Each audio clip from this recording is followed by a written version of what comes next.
Hydraulic injector puller ഉപയോഗിച്ചിട്ട് Swift CRDI എഞ്ചിൻ്റെ injector പുള്ളി ചെയ്യുന്ന ഒരു വീഡിയോ ആണ് നിങ്ങൾ ഈ കാണുന്നത്.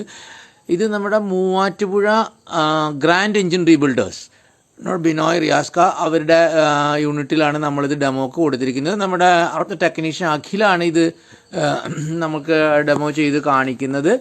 അപ്പോൾ ഇത് ഉപയോഗിച്ച് കഴിഞ്ഞപ്പോഴത്തേക്ക് ഇന്ന് ബിനോയാണ് എനിക്ക് വീഡിയോ എടുത്ത് അയച്ചു തന്നത്.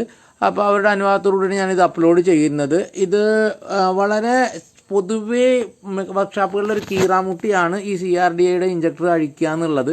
പലരും പല രീതിയിലുള്ള കാര്യങ്ങളൊക്കെ ചോദിക്കാറുണ്ട്. അപ്പോൾ നമ്മൾ ഈ ഇഞ്ചക്ടർ പുള്ളർ പലരെ കാണിച്ചെങ്കിലും എല്ലാവർക്കും ഭയങ്കര ആശങ്കയുണ്ടായിരുന്നു. ഇത് വാൽവ് കവറിൻ്റെ ബോൾട്ടിൻ്റെ മുകളിലാണ് ഇത് ലോഡ് ചെയ്യുന്നത്, അതുകൊണ്ട് അത് പൊട്ടിപ്പോകുന്നൊക്കെ എൻ്റെ അടുത്ത് പല ആശാന്മാരും സീനിയർ ആശാന്മാരൊക്കെ പറഞ്ഞായിട്ട് ഞാൻ ഓർക്കുന്നുണ്ട്. പക്ഷേ ഇവിടെ അതിനൊക്കെ ആ സംശയങ്ങളെല്ലാം ആസ്ഥാനത്താണ്. ഇതൊരു കുഴപ്പമില്ലാതെ അഴിച്ചെടുത്തിട്ടുണ്ട്. ഇത് അത്യാവശ്യം ടൈറ്റ് ഉണ്ടായിരുന്നു തന്നെയാണ് അഖിലും വിനോയൊക്കെ പറഞ്ഞത്. പക്ഷേ അത് അവർക്ക് വളരെ ഈസി ആയിട്ട് അഴിക്കാൻ പറ്റിയെന്നാണ്. പക്ഷേ ഇത്തരം ടൂളുകൾ ഒരിക്കലും നമ്മുടെ സാധാരണ വർക്ക്ഷോപ്പുകാർക്ക് പറ്റുമെന്ന് തോന്നുന്നില്ല. കാരണം ഇതിന് 50,000 മുകളിൽ വില വരുന്നതും ഒരു സർവീസ് ടൂളുമാണിത്. പക്ഷെ ഒരുപാട് ഇഞ്ചക്ടർ അടിക്കാൻ പറ്റുന്നവർക്ക് ഇത് സാധിക്കും. ഈ ഒരു വീഡിയോ നമുക്ക് അയച്ചെന്ന് ഗ്രാൻഡ് എഞ്ചിൻ റീബിൽഡേഴ്സിലെ റിയാസ് ഖാനോടും ബിനോയിനോടൊക്കെ നമ്മൾ നന്ദി പറയുന്നു. ഇതിൻ്റെ ഫുൾ വീഡിയോ നമ്മുടെ യൂട്യൂബ് ചാനലിൽ അപ്ലോഡ് ചെയ്യുന്നതാണ്.